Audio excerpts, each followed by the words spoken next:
नमोस्तु गुरुदेव, नमोस्तु गुरुदेव, नमोस्तु गुरुदेव।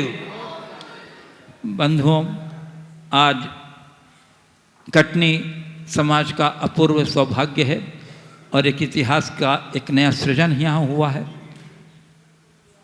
कटनी की नगरी मध्य प्रदेश की नगरी सतना में चातुर्मास व्रत परम पूज्य 108 आचार्य वर्धमान सागर जी महाराज सत्संग का वहाँ से विहार होने के उपरांत आज मध्याह्न काल की पावन बेला में कटनी नगर में भव्य प्रवेश हुआ और भव्य प्रवेश के साथ ही आचार्य संघ का और यहाँ पूर्व से विराजित चातुर्मास रथ परम पूज्य 108 आचार्य मुनिश्री प्रमाण सागर जी महाराज मुनिश्री हर सागर जी महाराज के साथ संघ का पूरा भावहीना मिलन हुआ।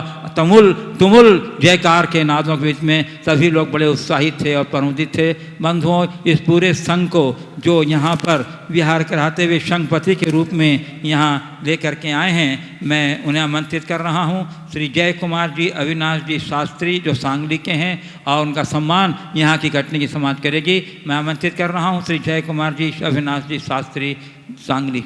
गुरुदेव आचार्य भगवंत वर्धमान सागर महाराज जी के चरणों में सकल दिगंबर जैन समाज कटनी और धर्म प्रभावना समिति कटनी की ओर से त्रिवार नमोस्तु नमोस्तु नमोस्तु। हे गुरुवर, आपके चरण इस नवतीर्थ पर पड़े कटनी नगर धन्य हुआ। आपकी आगवानी और चरण रज माथे में लगाकर कृत्य हुआ। गुरुदेव, इस नवतीर्थ प्रांगण में आचार्य भगवंत विद्यासागर जी महाराज के आज्ञानुवर्ती परम शिष्य मुनि प्रमाण सागर जी अरह सागर जी महाराज का चातुर्मास शाहानंद चल रहा है और उस शाहानंद समापन बेला अष्टानिका महापर्व पर 1008 सिद्ध चक्र महामंडल विधान संस्कृत भाषा का प्रारंभ होने जा रहा है 22 तारीख से। उपस्थित समस्त जिज्ञासु धर्म प्रभावना समिति और सकल दिगंबर जैन समाज कटनी आपके चरणों में बार बार विनती करती है कि हे गुरुदेव, आपका संघ सहित पूरे विधान में हमें सानिध्य प्राप्त होवे, ऐसी परम भावना हम सब लेकर आए हैं। हम सब की झोली का पुण्य जागे और आप पूरे संघ सहित इस विधान में हमें अपना सानिध्य प्रदान करें। ऐसी परम भावना के साथ सभी लोग आपके चरणों में त्रिवार नमोस्तु करते हुए आपसे आग्रह कर रहे हैं, निवेदन कर रहे हैं गुरुदेव कि आप अपनी स्वीकृति हम सभी को प्रदान करने की कृपा करें। आज इस पूरे संघ को बिहार कराकर लाने में जिन्होंने श्री जय कुमार जी अविनाश जी शास्त्री सांगली अपनी सहस्त्र भूमिका निभाई है, उनको विमल जी आमंत्रित कर रहे हैं, कृपया वो आएँ। और पूरी दिगंबर जैन समाज धर्म प्रभावना समिति उनका भावभीना अभिनंदन करने की भावना रखता है। श्री जय कुमार जी अविनाश शास्त्री गुरुदेव से आशीर्वाद ग्रहण कर रहे हैं, आचार्य श्री से आशीर्वाद ग्रहण कर रहे हैं। जोरदार करतल ध्वनि से बंद हो इनका अभिनंदन कर दीजिए। इनके और उनके सम्मान के लिए हमारे धर्म प्रभावना समिति के अध्यक्ष दिगंबर जैन पंचायत के अध्यक्ष श्री संतोष कुमार जी मालगुजार साहब, मुख्य संयोजक श्री प्रेमचंद जी प्रेमी कटनी और श्री महामंत्री श्री प्रमोद जी कक्का और उनके साथ उपाध्यक्ष जैन समाज के श्री संजय जी कंजे, इन सभी मिलकर के हमारे श्री संघपति जय कुमार जी अविनाश जी पाटिल साहब भी हमारे बीच में हो तो जोरदार तालियों के साथ बंधु उनका भी अभिनंदन।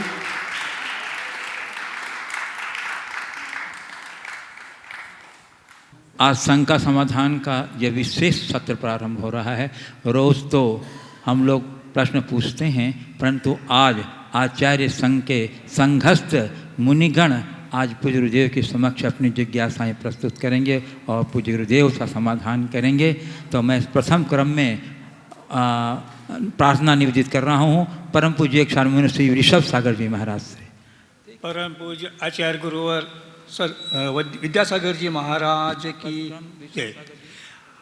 मम दीक्षा गुरु शांतमूर्ति आचार्य गुरुवर सन्मति सागर जी महाराज की जय। आचार्य वर्धमान सागर जी महाराज की जय। श्रेष्ठ गुरु परमान सागर जी और अरहंत सागर जी महाराज की जय। गुरुवर, मेरी जिज्ञासा है कि तीर्थंकर का जब एक जगह से दूसरी जगह विहार होता है तब श्रावक श्राविका तो भूमि पर से जाते हैं, और तीर्थंकर का विहार कितने ऊंची से होती है, ये जिज्ञासा। बहुत अच्छा सवाल है। इस विषय में लोगों में बड़ा विभ्रम है। मैंने इसमें काफ़ी शोध किया और ये पाया कि भगवान का विहार भूतल पर होता है, ऊपर आकाश में नहीं। 500 योजन धनुष ऊपर की जो बात हम करते हैं, 5000 धनुष ऊपर की बात जो करते हैं, वह केवल ज्ञानोपरांत उनका शरीर ऊपर जाता है। समोसरण 5000 धनुष ऊपर होता है, पर भगवान का श्री विहार धरती पर होता है। हरिवंश पुराण में तो स्पष्ट लिखा कि भगवान पद्मयान पर धरती से एक हाथ ऊपर कर चलते हैं। आदि पुराण में भी इसी तरह का आभास होता है।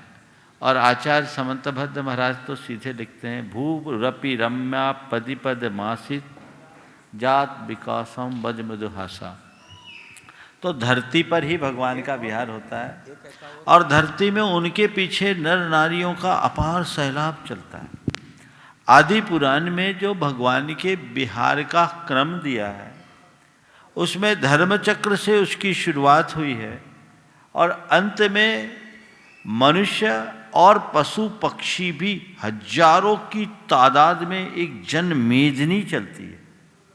तो ये तो उतने ऊपर नहीं चल सकते। तो ये विहार भगवान का धरती पर ही होता है और ये धरा उनके प्रताप से धन्य होती है, मेरी ऐसी धारणा है। और हम इसी को लक्ष्य रख करके, चूँकि गुणायतन में भगवान के श्री विहार का दृश्य भी दिखना है, तो वो इसी आधार पर बनाया गया है कि भगवान का विहार धरती पर हो। हाँ, अगले क्रम में मैं प्रार्थना निवेदित कर रहा हूँ परम पूज्य मुनि श्री 108 अचल सागर जी महाराज के चरण कमलों में।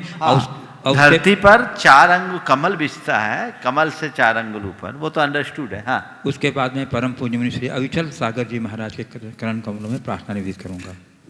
प्रथमाचार्य शांति सागर मुनि महाराज की जय।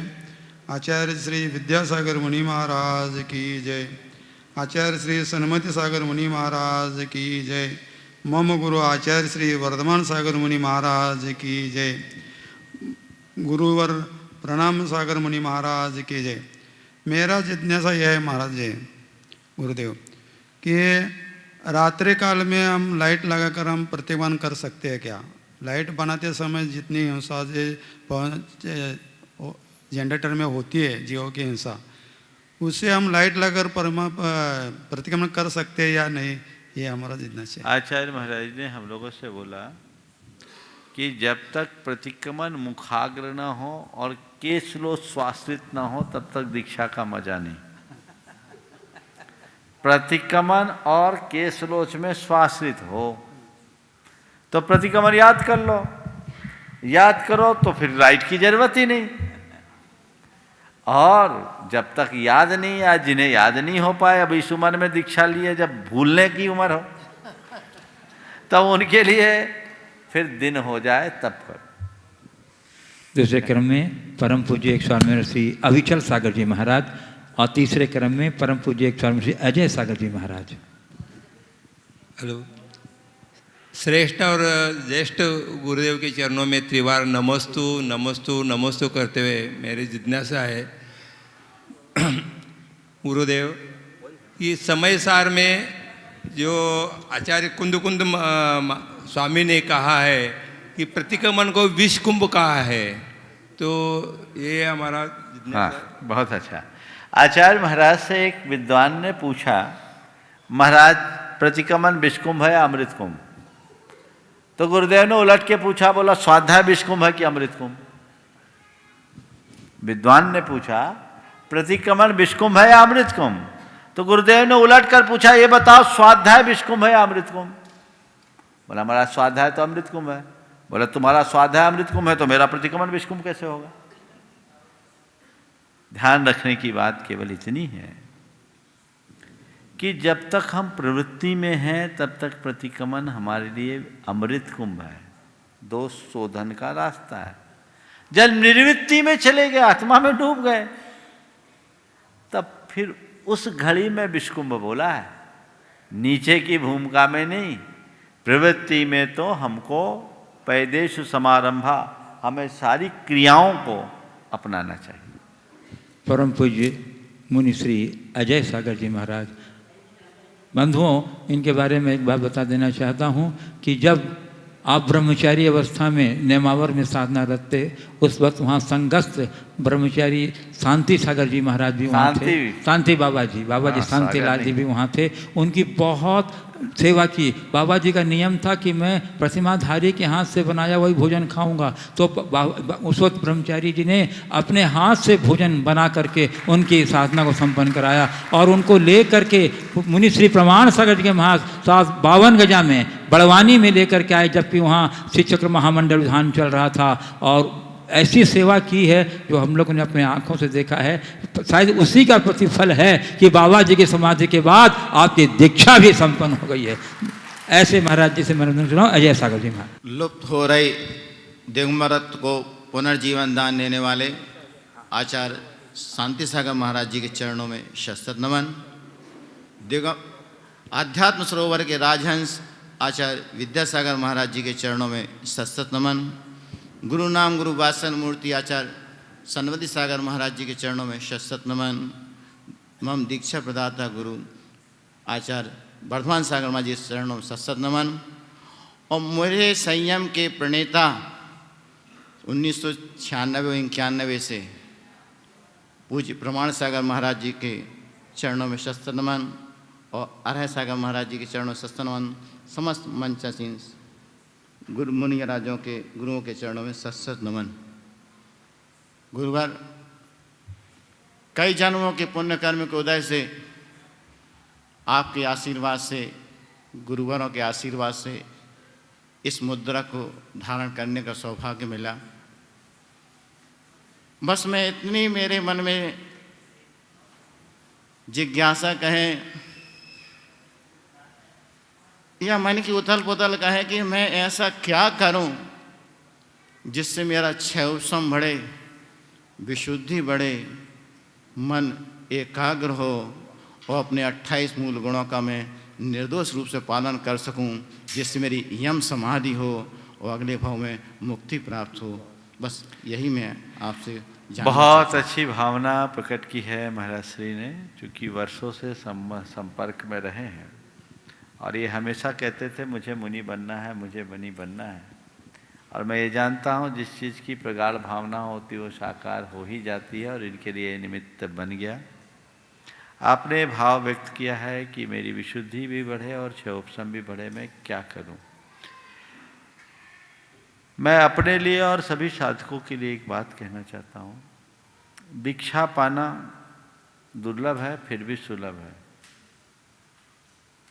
दीक्षा पाना फिर भी सुलभ है, लेकिन दीक्षा को निभाना उससे ज़्यादा दुर्लभ है। हम लोग भाग्यशाली हैं कि हमें दीक्षा मिली है, हमने दीक्षा पाई है और दीक्षा को निभाने का अब हमारा ध्येय बना रहना चाहिए। हम अनवरत दीक्षा को निभाने में सतत जागरूक रहें और ये जागरूकता तभी होगी जब हम अपने ध्येय को अपने सामने रखेंगे। हमने दीक्षा क्यों ली, ये बात हमारे सामने स्पष्ट रहनी चाहिए। जब तक दीक्षा का प्रयोजन हमारे मन मस्तिष्क में झूलेगा तब तक हमें कोई विचलित नहीं कर सकता। और जब हम अपने मूलभूत लक्ष्य से भटक जाएंगे तो हमारे अंदर स्थिरता नहीं रहेगी। आपने अपने क्षयोपशम की वृद्धि के साथ विशुद्धि की वृद्धि की बात की। मैं कहता हूँ क्षयोपशम की चिंता मत करो, विशुद्धि में ही सबकी वृद्धि है। क्षयोपशम से तो शब्द ज्ञान पाओगे, मन को रमाने के लिए अच्छी बात है, लेकिन हमें पंडित नहीं बनना है, ज्ञानी बनना है। पंडित वो है जिसके दिमाग में ज्ञान हो, और ज्ञानी वो है जिसके हृदय में ज्ञान हो।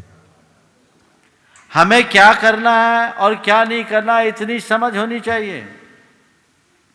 हमने जीवन का सार पा लिया, समझ गए। इसलिए पांडित्य को बढ़ाना नहीं और प्रमाद को हावी मत होने देना, इसी में अपने जीवन का सार। चलिए अगले क्रम में मैं निवेदन पर कर रहा हूँ परम पूज्य मुनि श्री गुण सागर जी महाराज के चरण कमलों में, और मैं इनके बारे में बताना चाहता हूँ अपने दर्शकों को कि ये गृहस्थ अवस्था में गुणा के निवासी थे। शायद इसीलिए गुण सागर जी नामकरण हुआ है इनका। और गुणा में सन 1998 में जब पूज्य गुरुदेव के 99 में जब वहाँ पंच कल्याण प्रतिष्ठा संपन्न हुआ था, तो आपने वहाँ पर माता पिता बनने का, हाँ वही तो बता रहा हूँ, हाँ पूज्य गुरुदेव के पावन सानिध्य में जब गुणा में 1999 में पंच कल्याणक संपन्न हुआ था, तो उस पंच कल्याणक में उन्होंने माता पिता बनने का सौभाग्य प्राप्त हुआ था, और आज वो मुनि अवस्था में यहाँ विराजित हैं। हम सब का परम सौभाग्य है। पूज्य मुनि श्री गुण सागर जी महाराज, और उसके बाद अगले क्रम में मैं निवेदन करूँगा सुध सागर जी महाराज। इस युग के प्रथम आचार्य आचार्य शांति सागर जी महामुनि राज की जय। संत शिरोमणि आचार्य विद्यासागर जी महामुनि राज की जय। मुझे दीक्षा प्रदान करने वाले आचार्य श्री वर्धमान सागर जी महामुनि राज की जय, जिन्होंने मेरे इस जीवन को पतित से पावन बनने की ओर अग्रसर किया था। आज से 20 वर्ष पहले, 21 वर्ष पहले ऐसे परम पूज्य महान संत संता प्रमाण सागर जी महाराज की जय। बंधु, मध्य प्रदेश की वो माटी, मध्य प्रदेश का वो स्थान, मध्य प्रदेश की वो कटनी नगर, जहाँ इस युग के प्रथम आचार्य शांति सागर जी महाराज का मध्य प्रदेश में एक ही चतुर्मास हुआ था, वो यहाँ हुआ था। उस भूमि को नमन करने के लिए ये संघ, जो दक्षिण के महासंत का संघ है, दक्षिण के महासंत आचार्य विद्यासागर जी महाराज, आचार्य समन सागर जी महाराज, आचार्य वर्धमान सागर जी महाराज, आचार्य सन्मति सागर जी महाराज, उनके सन्मति सागर जी महाराज के शिष्य आचार्य वर्धमान सागर जी का ये संघ इस भूमि को नमन करने आया है। और इस भूमि पर विराजमान ऐसे जैन जगत के सूर्य आचार्य विद्यासागर यूनिवर्सिटी के प्रखर विद्वान मुनि श्री प्रमाण सागर जी महाराज के चरणों में हम लोग नमन करने के लिए यहाँ आए हुए हैं। हम महाराज से बहुत कुछ पूछना चाहते हैं, बहुत कुछ ज्ञान लेना चाहते हैं, अर्जित करना चाहते हैं। हम हमारे इस मुनि, जैसे अभी महाराज ने बार बार ये बात कही, मुनि बनना तो आसान है, लेकिन मुनि पद निभाना बहुत कठिन है। हम महाराज जी से बहुत कुछ जिज्ञासा अपनी समाधान करना चाहते हैं। देश का जन जन उनकी जिज्ञासा समाधान से आज जहाँ ज्ञान प्राप्त कर रहा है। हम महाराज जी से आज छोटा सा एक प्रश्न पूछना चाहते हैं। महाराज जी, जब जैन आगम में संयम की बात आती है, सामायिक संयम, परिहार विशुद्धि संयम और स्था संयम, ये 5 संयम की जब बात आती है, एक उपेक्षा संयम और अपरस संयम की भी बात आती है। तो महाराज जी, मैं सिर्फ मेरी जानकारी की दृष्टि से और मेरी थोड़ा सा उस वृद्धि की दृष्टि से मैं निवेदन करना चाहता हूँ। उपेक्षा संयम, वो 5 संयम की बात तो अलग है, लेकिन उपेक्षा संयम अपर संयम के बारे में थोड़ा सा मुझे ज्ञान मेरी कृपा करें। मैं आपका आपका उत्साह देख करके ऐसा लग रहा है कि शरीर की वय मनुष्य पर हावी नहीं हो सकती। अगर मनुष्य के अंदर उमंग हो, अभी लगभग 80 का स्पर्श करने वाले हैं। उस समय जब हमारा गुना प्रवास हुआ था, ये बैंक से सेवानिवृत्ति लिए ही थे और इधर शामिल हो गए और आज यहाँ तक बढ़ गए। बहुत अच्छी बात। 5 संयमों की जो व्यवस्था है वो अलग है, वो तो 5 प्रकार के चारित्र की अपेक्षा से की गई। लेकिन अपहृत संयम और उपेक्षा संयम की जो बात है वो भिन्न संदर्भ में कही गई है।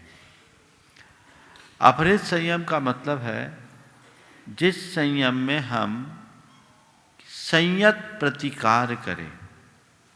जैसे मेरे बाह में मच्छर बैठ गया और मैंने ये पीछे से उसे हटा दिया, ये क्या कहलाई? अपहृत संयम। ठीक है। और पीछे छोड़ करके सीधे ऐसे लगा दिया, ये हो गया असंयम। ठीक है ना। तो वहाँ में मच्छर काटा, पीछे लगा के उसे हटाया, ये अपहृत संयम। अब मच्छर काट रहा है, काटने दो, उसको ध्यान ही नहीं देना, इसका नाम है उपेक्षा संयम। ये तो उदाहरण बताया। संयत प्रतिकार हो वो अपहृत संयम, और जिस संयम में रंच मात्र प्रतिकार न हो उसका नाम उपेक्षा संयम। प्रायः उपेक्षा संयम को शुद्धोपयोग की पर्यायवाची के रूप में माना गया है। हाँ, उपेक्षा संयम। चलिए, अब परम पूज्य 108 मुनिवर श्री श्रुत सागर जी महाराज के चरण कमलों में प्रार्थना, और उसके बाद परम पूज्य 108 श्री शाश्वत सागर जी महाराज के। जय बोलिए आचार्य श्री शांति सागर जी मुनि महाराज की जय। आचार्य श्री विद्यासागर जी मुनि महाराज की जय। परम पूज्य गुरुनाम गुरु आचार्य श्री सन्मति सागर जी महाराज की जय। आचार्य श्री वर्धमान सागर जी मुनि महाराज की जय। परम पूज्य मुनिश्री प्रमाण सागर जी मुनि महाराज की जय।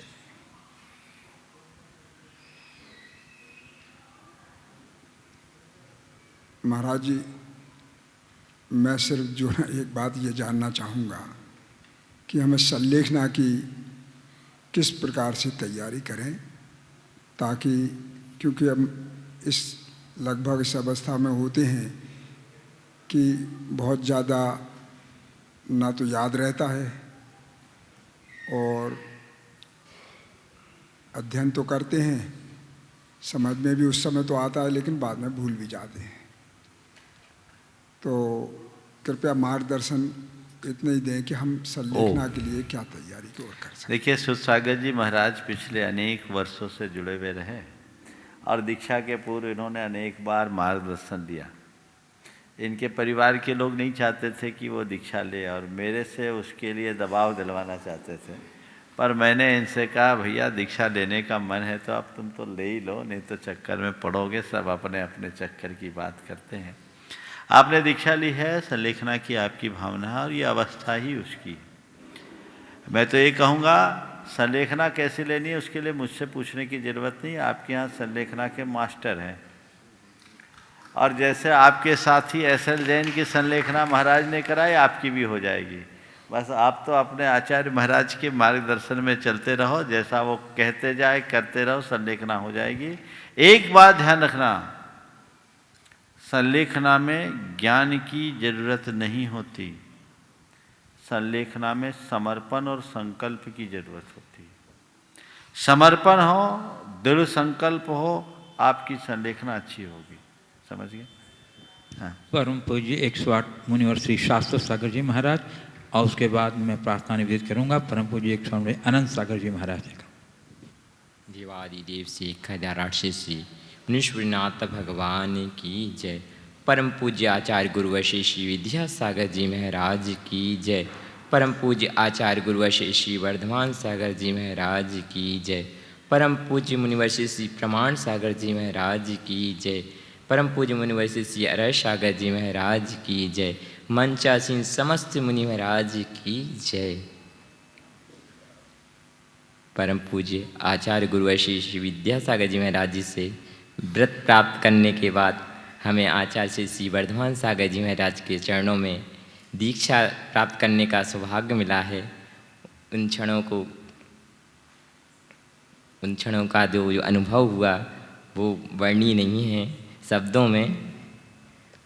मेरा एक प्रश्न है महाराज श्री के चरणों में।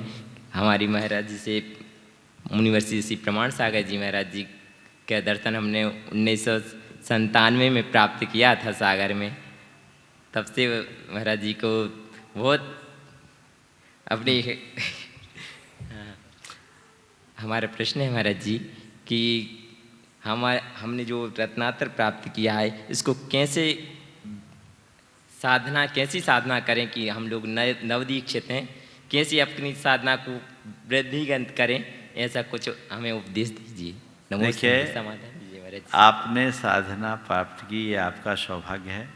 नमस्ते। बड़े पुण्य के उदय से दिगंबरत्व को धारण करने का अवसर मिलता है।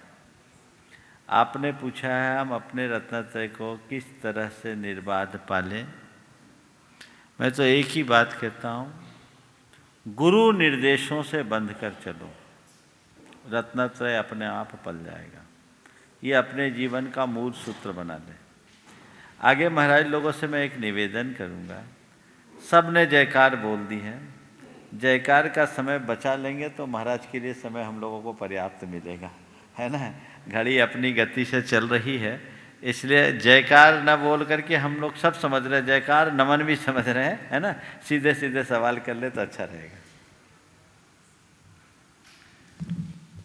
महर्षि, मेरा प्रश्न है कि मैंने जो ये जैनेश्वरी दीक्षा धारण की है अपने आत्म कल्याण के लिए की है, और जिस संघ में की है इस संघ में अधिकांश वृद्ध साधु हैं, तो महर्षि जैन धर्म की प्रभावना के साथ साथ अपने कल्याण के साथ साथ ऐसा क्या करें जो हम इन वृद्ध साधुओं की सेवा कर अपना पुण्य अर्जित कर सकें। अगर आपने ज्ञानार्णव ग्रंथ पढ़ा होगा तो आपको इस बात का स्पष्ट आभास होगा कि वृद्ध संगति का क्या महत्व होता है। वृद्ध संगति का पूर्ण एक अधिकार है। तो ये मत सोचो कि हम ऐसे संग में हैं कि जहाँ सब वृद्ध हैं। ये बूढ़े नहीं हैं, अनुभव के पिटारे हैं। इनके चेहरे की एक एक झुर्रियों में हजार हजार अनुभव लिखे हैं। पढ़ने की कोशिश करो, समझ गए। चाहे आचार्य महाराज हों, चाहे संघ के अन्य महाराज हों, इनसे अनुभव का लाभ लो, इनकी जितनी बने सेवा करो। वृद्ध साधुओं की सेवा करना भी हमारा धर्म है, और इसके साथ अपना अध्ययन और अपनी साधना को वृद्धिगत करो। सेवा से अपने आप सब कुछ सफलीभूत होते हैं। ज्ञानार्णव पढ़िए, उसमें वृद्ध सेवा का कितना सुंदर विवेचन है। इसलिए ये सौभाग्य समझना। हम लोगों ने तो गुरुदेव से कहा था, गुरुदेव जब हम लोगों को ज्ञानार्णव पढ़ाए कि वृद्ध सेवा की इतनी महिमा है, पर हमारे संग में कोई वृद्ध है नहीं, तो गुरुदेव ने कहा भैया वह वृद्ध नहीं है, ज्ञान वृद्ध दीक्षा वृद्ध तो है, उनकी सेवा करके काम चला लो। वृद्ध तो कई तरह के होते हैं, लेकिन आपको ये सौभाग्य है कि आपके लिए वह वृद्ध मुनि राजों का सानिध्य मिल रहा है, आप उनका लाभ उठाएं। अगले क्रम में परम पूज्य 160 मुनिवर श्री निर्भय सागर जी महाराज। पूज्य इस सदी के प्रथमाचार्य आचार्य शांति सागर महाराज की जय। वर्तमान के वर्धमान आचार्य विद्यासागर महाराज की जय। महाराज सवाल कर लो आप, जय मत सवाल बोलो। हाँ, जय मत बोलो। आचार्य वर्धमान सागर महाराज की जय। पूज्य प्रमाण सागर महाराज की जय। गुरुदेव, सवाल तो आपसे करने का मुझ में साहस नहीं है। एक छोटी सी शंका है जिसका निवारण जानना चाहता हूँ कि जब आचार्य भद्रबाहु के साथ में मुनि चंद्रगुप्त महाराज जब साथ में थे और आचार्य भद्रबाहु के समाधि के पश्चात जब उनके संगस्थ आचार्य अरहत बलि वापस आए, तब उन्होंने पूज्य चंद्रगुप्त जी को कुछ प्रायश्चित दिया था, क्योंकि उन्होंने देवनगरी में आहार किया था। उसके पश्चात ऐसा कुछ जानकारी मिली है कि उन्हीं को पुनः दीक्षा देकर के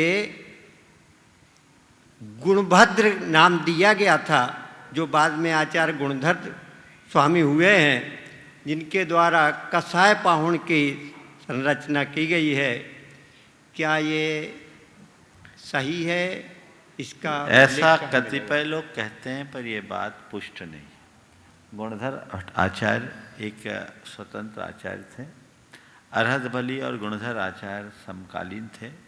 सम्राट चंद्रगुप्त का काल बहुत पीछे का था। लगभग ये आचार्य भद्रबाहु के काल में और अरहदबली के काल में। आचार्य भद्रबाहु भगवान महावीर के निर्वाण के 163 वर्ष बाद तक थे और अरहदबली का काल लगभग 500 वर्ष होता है, 488 वर्ष तक जाता है। इसलिए ये चीज़ की कहीं संगति नहीं बनती। इसलिए ये जो भी बातें हैं प्रामाणिक नहीं मानना। परम पूज्य स्वामी श्री अभय सागर जी महाराज और उसके बाद परम पूज्य स्वामी मुनिवर श्री विदेह सागर जी महाराज।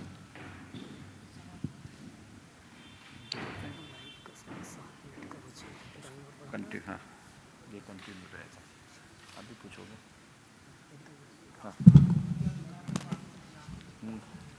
महाराज श्री, जो बाल ब्रह्मचारी रहकर मुनि दीक्षा नहीं ले पाए और ढलती उम्र में दीक्षा ले रहे हैं, वो कहाँ तक उचित और अनुचित है? दीक्षा जब ले लो सब अच्छा है।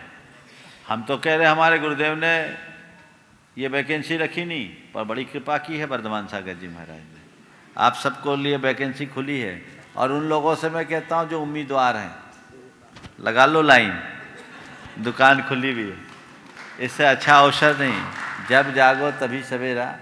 गुरुदेव का अपना जो कुछ भी दृष्टिकोण होगा वो अपनी जगह सही है, लेकिन आपने इन वृद्धों को दीक्षा देकर बहुत बड़ा उपकार किया है। इस मानुष्य जीवन में रत्नत्रय को अंगीकार करने का सुअवसर प्राप्त करना बहुत दुर्लभ है। तो जब जागो तभी सवेरा, ये निर्भव हमें मिला, हम इसे यूं खो दें, क्या पता अगले जीवन में हम कब मनुष्य बने। और मनुष्य बने भी तो ऐसी बुद्धि रहे या न रहे।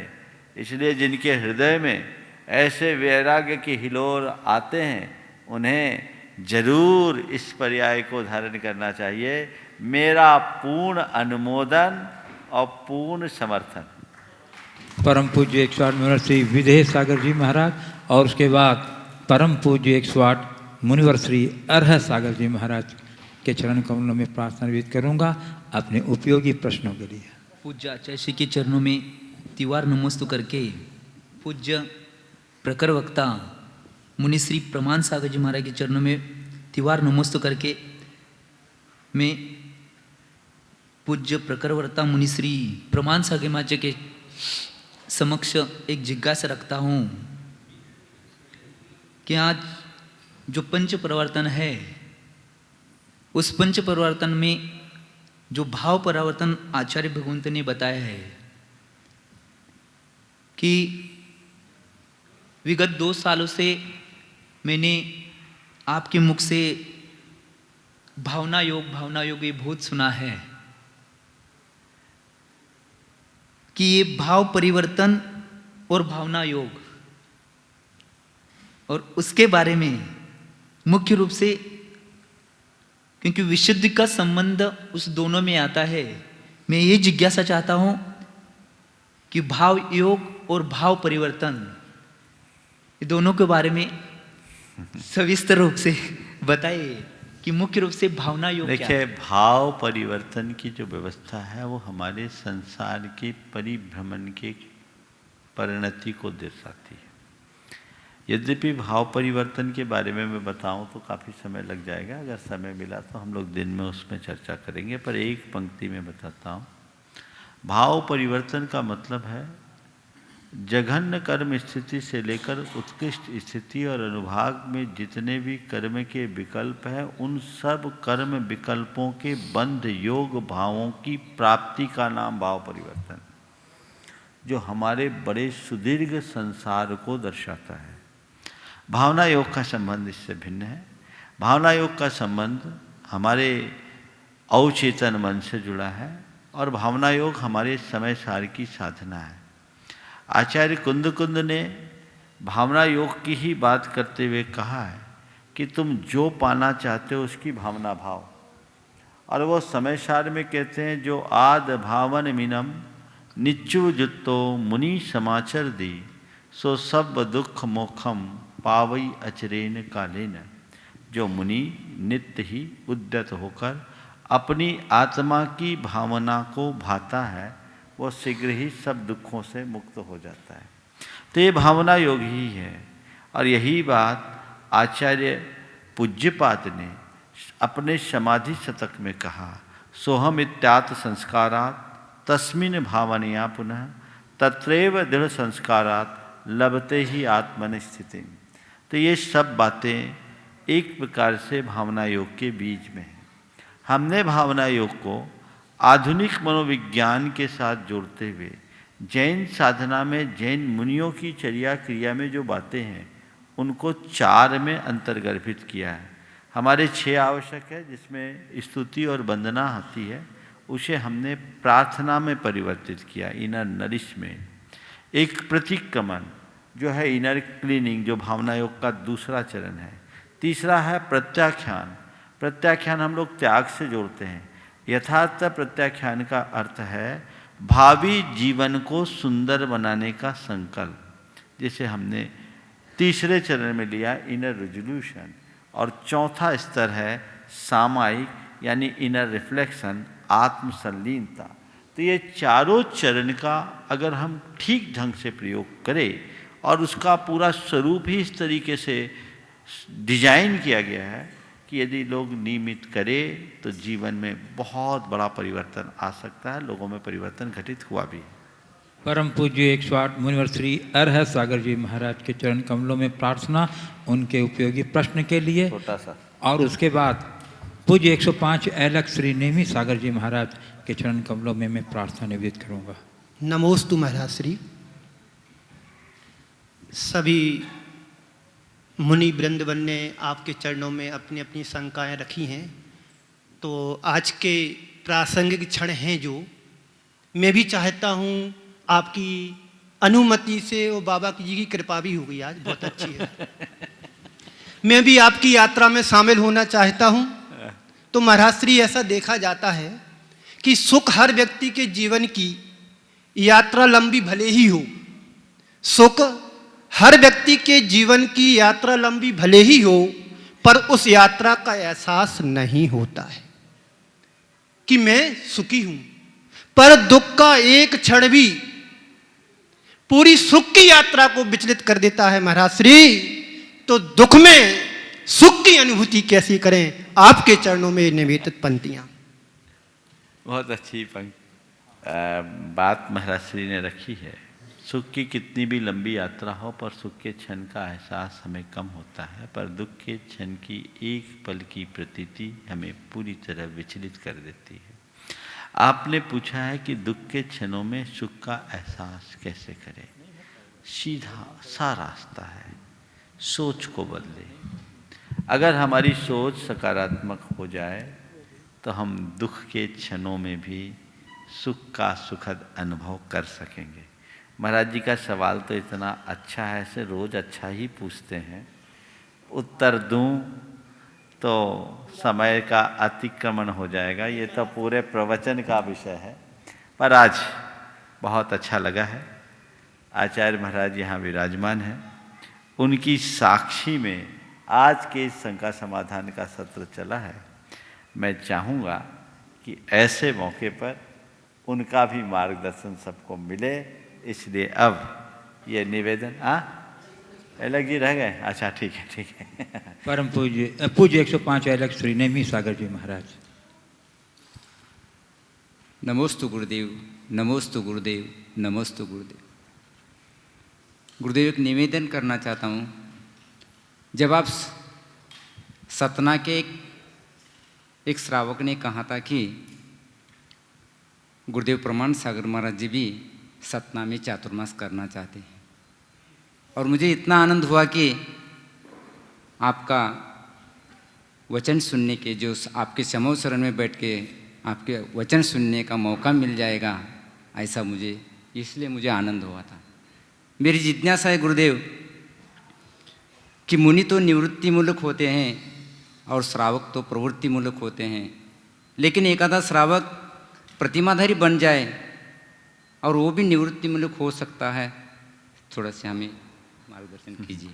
देखिए, जहाँ तक आपने चातुर्मास की बात की, ये बात सही है कि पहले लगभग ऐसे संकेत थे, गुरुदेव के ही संकेत थे कि सतना चातुर्मास हो जाए। लेकिन आप सबको पता है, हम लोगों के सारे कार्यक्रम गुरुदेव के निर्देशानुसार ही होते हैं। परसों ही ब्रह्मचारी विनय जी ने इस बात को यहाँ रखा था। बाद में गुरुदेव का ही ऐसा निर्देश था कि आपको कटनी ही चातुर्मास करना है। यदि वो हमें सतना के लिए बोलते तो ये हमारे लिए भी बहुत अच्छा होता। हम 2 की जगह 15 के साथ चातुर्मास होता, उसमें कोई बुराई नहीं है।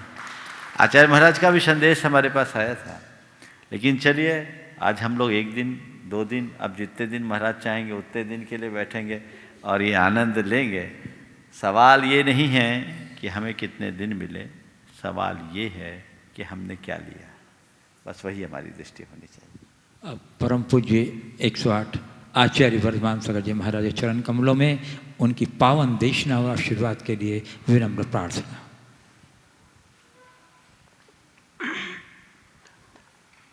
ओम नमः, ओम नमः, ओम नमः। जय बोलो विश्व सदी के प्रथम आचार्य शांति सागर मुनि महाराज की जय। संत शिरोमणि आचार्य विद्यासागर मुनि महाराज की जय। मम दीक्षा गुरु शांत मूर्ति वासल रत्नाकर आचार्य सन्मति सागर मुनि महाराज की जय। बोलो परम पूज्य 108 आचार्य वर्धमान सागर जी मुनिराज जय की जय जय जय। नमो। सभी जीव संसार के सुख के लालयित हुए हैं, सुख चाहते हैं। फिर सुख के लिए क्या करना चाहिए? बस इतना छोड़कर बस सुख चाहते हैं। तत्वार्थ सूत्र जी में उमा समय आचार्य कहते हैं, यदि सुख चाहते हैं तो बस इतना करो, परिग्रह का त्याग करो। जितने पैमाने में हम परिग्रह का त्याग करेंगे उतने पैमाने में हमें सुख मिलेगा। जब भी हम ट्रेन से प्रवास करते हैं तो वहाँ लिखा रहता है ना, क्या? कम सामान बहुत आराम। तो परिग्रह इसका मतलब अटैचमेंट, आसक्ति, और एक कमी कम करने के, यदि हमने कम कर दिया तो निश्चित रूप से समझना हम सुखी हो ही जाएंगे। फिर परिग्रह ने क्या? परि ने अराउंड दिस और ग्रह ने भूत, ऐसे जो है उसको कमी करना है। फिर महाराज कौन कौन से परिग्रह कुटी में आते हैं? धन, संपत्ति, घर वाली और जो भी गाड़ी, खेती, ये सभी परिग्रह की कुटी में आते हैं। और जैसे स्पीड ब्रेकर होता है ना, तो गाड़ी स्पीड में रहती है और स्पीड ब्रेकर आने के बाद उसको रुकना पड़ता है। वैसे जितने पैमाने में हम परिग्रह कम करेंगे वैसे पैमाने में सुख ज़्यादा पाएंगे। यदि इस परिग्रह में सुख होता तो चक्रवर्ती ने और तीर्थंकरों ने घर का त्याग क्यों किया बताओ? हाँ, जरूर जितना ही कोई भी प्रकार का आलस प्रमाद न करके यदि हमने परिग्रह का त्याग किया तो सुख ही सुख है। इसलिए आचार्य भगवान कहते हैं, धर्म करत संसार सुख, धर्म करत निर्वाण, धर्म पंथ साधे बिना। आप ही बोल रहे हैं, हाँ? तो ये सही है। धर्म इसका मतलब यह है जो दुख से खान से खदान से उठाकर सुख के शिखर पर बिठाता है, वह धर्म है।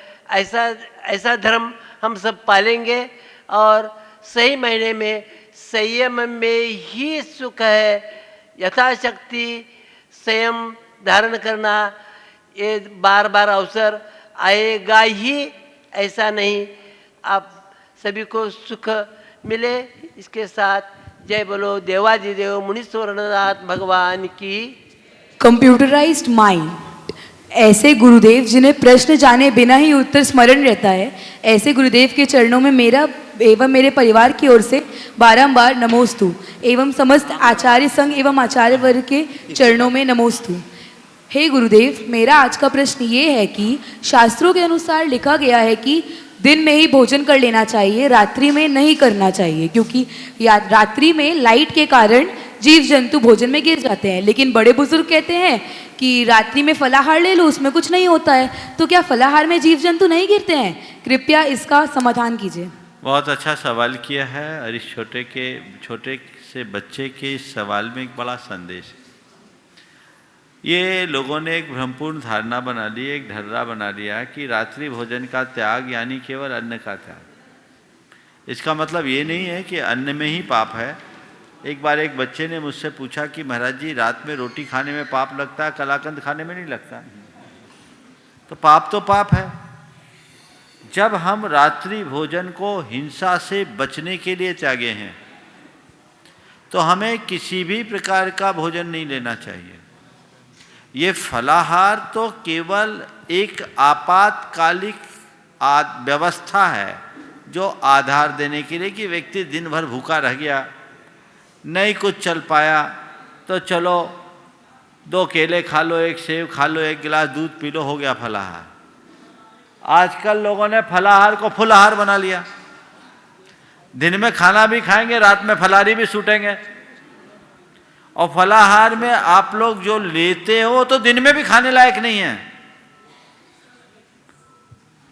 अगर सच्चे अर्थों में रात्रि भोजन जन पाप से बचना चाहते हो तो रात में कुछ भी न खाने का संकल्प लो। रात्रि भोजन का त्याग तो उसकी आसक्ति भी छूटनी चाहिए। न हम कुछ खाएंगे न हम कुछ पिएंगे, सबसे उत्तम ये है। कदाचित ऐसा नहीं बन सकता, बहुत व्याकुलता है, तो इतना ले लो कि यदि किसी दिन में नहीं खा पाए तो रात में हम लेंगे भी तो रात में प्रोसेस की भी कोई चीज नहीं लेंगे। अल्प पाप लगेगा, पाप तो उसमें भी है, लेकिन प्रोसेस करके लेने की अपेक्षा से अल्प पाप है। समझ गए?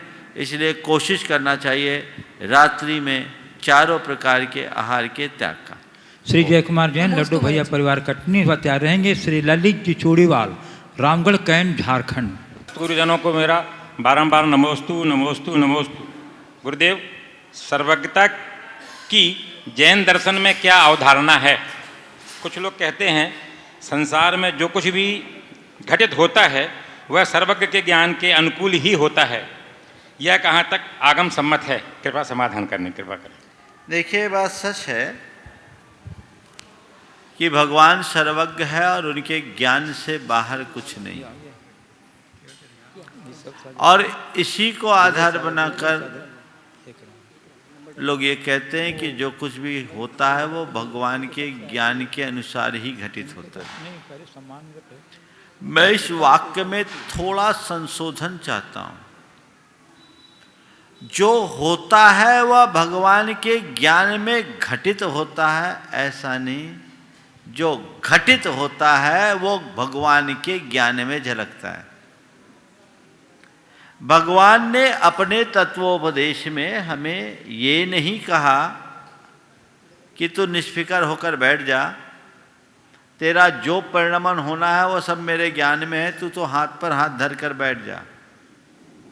भगवान ने ये कहा कि अगर तुझे अपना जीवनोत्थान करना है तो अशुभ निमित्त से बच। उन्होंने हमें कारण कार्य की व्यवस्था दी और ये कहा कि कारण क्रमानुक्रम विधायित्वात् कार्य क्रमानुक्रमस्य। समझ गए? तो हमें इस झमेले में पड़ने की जगह ये नहीं सोचना चाहिए कि भगवान के ज्ञान में क्या है, हमें ये सोचना चाहिए कि भगवान के उपदेश में क्या है। जो भगवान के उपदेश में है उसके अनुरूप आचरण करके हम अपना जीवनोद्धार कर सकते हैं। श्री ललित जी चूड़ीवाल, रामगढ़ कैंट, झारखंड। और उसके बाद क्या रहेंगी विनय किरण कटनी वंदना सतना। पुण्य पाप मिल दोय पायन बेड़ी डारी, तन कारागा मोह दियो अति भारी। तो पाप पुण्य को पायन की बेड़ी क्यों बोला महाराज जी? देखिए, पुण्य पाप को बेड़ी कहा है, वो किस संदर्भ में कहा है ये समझिए। कहने को अच्छा लगता है कि सोने की भी बेड़ी है और लोहे की भी बेड़ी, बेड़ी तो दोनों है। लेकिन लोगों को समझना चाहिए, एक बेड़ी पाँवों में डाली जाती है और एक बेड़ी गले में लगाई जाती है, दोनों में बड़ा अंतर है। हमें इस विषय में थोड़ा गहराई से समझना चाहिए। 4 बातें इस संदर्भ में जानने की है। पुण्य पाप कर्म, पुण्य पाप बंध, पुण्य पाप क्रिया और पुण्य पाप फल।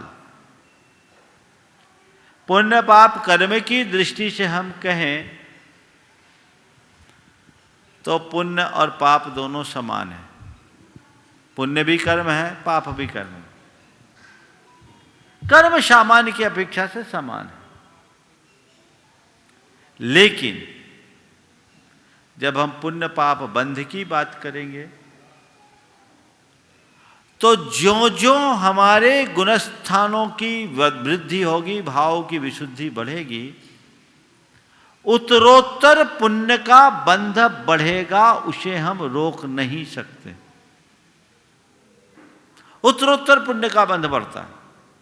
अगर आप कर्म सिद्धांत की दृष्टि से विचार करें तो 10वें गुणस्थान के अंत में जब तक साता वेदनी उच्च गोत्र और यश कीर्ति जैसी पुण्य प्रकृतियों का उत्कृष्ट अनुभाग बंध नहीं होता, तब तक किसी को केवल ज्ञान नहीं होता। आप सोचो मैं पुण्य के बंध से बच जाऊं, संभव ही नहीं है। विशुद्धि का फल है पुण्य। और एक बात बोलूं, आचार्य वीरसेन महाराज से पूछा, महाराज विशुद्धि और संक्लेश क्या है? विशुद्धि क्या है, संक्लेश क्या है? तो उन्होंने उत्तर दिया, साता आदिक प्रशस्त प्रकृतियों के बंध योग परिणाम का नाम विशुद्धि और अशाता आदिक अप्रशस्त प्रकृतियों के बंध के योग्य परिणाम का नाम संक्लेश। तो तुम्हारी विशुद्धि जितनी बढ़ेगी उतना पुण्य बंध बढ़ेगा। और जो कहता है मुझे पुण्य नहीं बांधना, वो संक्लेश में जाएगा, पाप बांधेगा। या तो विशुद्धि हो गया, संक्लेश, तीसरा तो कोई परिणाम नहीं है ना। तो पुण्य पाप बंध में परिणामों के अनुरूप बंध होता है। हमारे हाथ में अपनी विशुद्धि को संभालना है, पुण्य के बंध को रोक पाना हमारे वश का नहीं है। समझ में आई बात? तीसरी बात है पुण्य पाप क्रिया। पुण्य पाप की क्रिया क्वचित समान है, क्वचित असमान है। पुण्य पाप की क्रिया समान है किसके लिए? जो आत्मा में डूब गया है उसके लिए। जो पुण्य पाप से ऊपर उठ गया उसके लिए। आत्म ध्यान में लीन हो गया, शुद्धोपयोग में लीन हो गया, वहां क्रिया ही नहीं है, वो क्रिया से ऊपर उठ गया। उसके लिए क्या पुण्य क्या पाप? वो इच्छा विरोध पुण्य पाप जोगम्मी, वो पुण्य पाप योग से ही भी मुक्त हो गया। लेकिन इसको आधार बनाकर आम आदमी कहे मुझे पुण्य की क्रिया नहीं करनी, तो या तो निष्क्रिया में जाओ, नहीं तो विक्रिया करोगे, पाप की क्रिया होगी, पतन होगा ना। तो क्या करना, पाप की क्रिया में जब तक लगे हो उससे बचना है तो पुण्य की क्रिया करो, वही तुम्हारा धर्म है। जो प्रवृत्ति में जी रहे हैं उन्हें पुण्य का आलम्बन लिए बिना निस्तार नहीं है। समझ में आ रही बात? तो पुण्य पाप की क्रिया समान है उनके लिए जो आत्मा में डूब गए, और पुण्य पाप की क्रिया अलग अलग है उनके लिए जो अभी प्रवृत्ति में जी रहे हैं। तो पुण्य की क्रिया उपादेय है और पाप की क्रिया है। धर्म का मार्ग इसी से चलेगा। चौथी बात, पुण्य पाप का फल दोनों को एक समान गिनो सर्वथा। पुण्य के फल में हर्षित मत हो और पाप के फल में विषाद मत करो। पाप तो रुलाता है, पुण्य संसार में झुलाता है। पुण्य तुम्हें पाप में रमाएगा, पुण्य के फल को उपादेय मान रहे हो, यानी तुम्हारा इष्ट संसार है। तो क्या करना है, पुण्य पाप दोनों के फल को समान मानना। लोग फल में तो महत्ता देते हैं, पुण्य का फल चाहते, क्रिया नहीं करना। ये बड़ा अंतर है, समझ गए? तो इन चार बातों को ध्यान में रखो, बात पूरी स्पष्ट हो जाएगी। एक बार मैं समय सार का स्वाध्याय कर रहा था, एक सज्जन आए, बोले महाराज क्या चल रहा है? मैंने कहा समय सार चल रहा है। कौन सा अधिकार है? हमने कहा पुण्य पाप अधिकार है। महाराज पुण्य पाप में अंतर क्या? हम बोले पहला अंतर तो ये, एक में 2.5 अक्षर, एक में 2 अक्षर है। एक में 2.5 अक्षर है, एक में 2 अक्षर। नहीं महाराज हम निश्चय से जानना चाहते हैं। तो हमने कहा भैया निश्चय से तो निगोदिया जी और सिद्ध भगवान दोनों बराबर है, प्रकार से तुम सिद्ध की निगोदिया की मूर्ति बना के पूजना मत शुरू कर देना। जो जहां है वहां देखो, समझ गए? पानी नल में भी है और नाली में भी, दोनों पानी है, पर कौन सा पीने योग्य है कौन सा छोड़ने योग्य है ये तो ध्यान रखो। नल और नाली के पानी को एक नहीं मान सकते। तो ये व्यवस्थाएं हमें समझकर चलनी चाहिए, तभी हम कुछ कर पाएंगे। श्री ललित जी चूड़ीवाल रामगढ़ कैंट अपने साथियों के साथ, और उसके बाद तैयार रहेंगी विनय किरण कटनी और वंदना जी सतना, तीनों एक साथ आ जाएंगे। सभी गुरुजनों को दिगंबर जैन समाज रामगढ़ की ओर से त्रिवार नमस्तु नमस्तु नमस्तु। मैं ललित चूड़ीवाल रामगढ़ से। गुरुवर जैसा कि विदित है कि परम पूज्य आचार्य श्री विद्यासागर जी महाराज के आशीर्वाद से और आपके प्रेरणा और सानिध्य में रामगढ़ में संपूर्ण पाषाण का 3 शिखर का मंदिर का निर्माण लगभग पूर्ण होने को है। महाराज श्री आप हमें यह आशीर्वाद दीजिए कि हम यह मंदिर यथाशीघ्र पूर्ण करें और आपके सानिध्य में हम सभी वहाँ पर पंच कल्याण का कार्य संपन्न कराएं, ऐसा आपसे हम सभी आशीर्वाद चाहते हैं। ओ, सवाल भी है? हाँ गुरुवर, मेरी यह शंका है कि मेरे छोटे भाई ने 10 लक्षण व्रत किया था। उस अवसर पर हमारे एक रिश्तेदार ने एक छोटी सी प्रतिमा बिना चिन्ह की दी थी। हमारी शंका यह है कि उस प्रतिमा को हम लोग किस तरह से घर पे रखें, या अगर घर पर रखना उचित नहीं है तो उसको हम लोग क्या करें? देखिए, सबसे पहले तो मैं आशीर्वाद देता हूं कि आपके मंदिर का जो शेष कार्य है वो पूर्ण हो, जल्दी करें, ताकि आप अपने अंतिम लक्ष्य को, जो उद्देश्य है मंदिर की प्रतिष्ठा का, उसे शीघ्र साकार करें। ऐसे भी ये बड़ा अच्छा संयोग है कि जब गुरुदेव के चरणों से हमारा विहार होना था, उस दिन रामगढ़ समाज का प्रतिनिधि मंडल पंच कल्याणक के लिए आशीर्वाद लिया था। कोविड के कारण गाड़ी अटक गई, तो अब समाज को चाहिए तत्परता से मंदिर को शीघ्र पूर्ण करे, ताकि गुरुदेव के आशीर्वाद को आप सब साकार कर सकें। आपका सवाल है कि 10 लक्षण में जिन एक प्रतिमा आपको दी गई, उसका क्या करें? देखिए, सबसे पहली बात तो यह है कि तीर्थंकर प्रतिमा कोई गिफ्ट की वस्तु नहीं है, न ही शोकेस में रखने की चीज है, न तो कभी किसी को गिफ्ट में देना न लेना। मेरी राय में लेना भी दोष और देना भी दोष। हम लेके क्या करेंगे? हमारे यहाँ विधान है बिना प्रतिष्ठा के भगवान की पूजा नहीं होती, और प्रतिष्ठा भी तब होती जब वैसी व्यवस्था है मंदिर में, हम जहाँ चाहे तो नहीं रख सकते। और घर में तुम उस देव प्रतिमा को रखे हो, उनके सामने तुम्हारे सब तरह के कर्म है, तो अभिनय भी हो रही है, वो शोकेस में रखने की चीज़ तो नहीं है। इसलिए ये हमारे श्रद्धा के बड़े प्रतीक हैं, इनको घरों में नहीं रखना चाहिए। तो उसका क्या आपके यहाँ आ गया है, तो अगर वो निर्दोष हो तो जब आपके यहाँ प्रतिष्ठा हो, चिन्ह बनाकर प्रतिष्ठित करा देना, या सिद्ध लिख करके सिद्ध प्रतिमा के रूप में भी प्रतिष्ठित हो सकती है, बशर्ते प्रतिमा निर्दोष हो और माप तौल में सही हो। और नहीं है तो उस धातु का वापस से उसको गला करके कोई बड़ी जिन प्रतिमा बनती हो उसमें उसका प्रयोग कर लेना चाहिए। नमस्ते। विनय किरण कटनी, उसके बाद तैयार, और उनके साथ वंदना जी सतना, और उसके बाद तैयार रहेंगी कुमारी देशना जैन सिहोरा। नमस्ते। महर्षि दर्शनावणी कर्म के बंध में आता है कि दिन में हम यदि 2 घंटे भी सोएं और रात में और ज़्यादा भी सोएं तो दिन में सोने का बंध ज़्यादा होता है।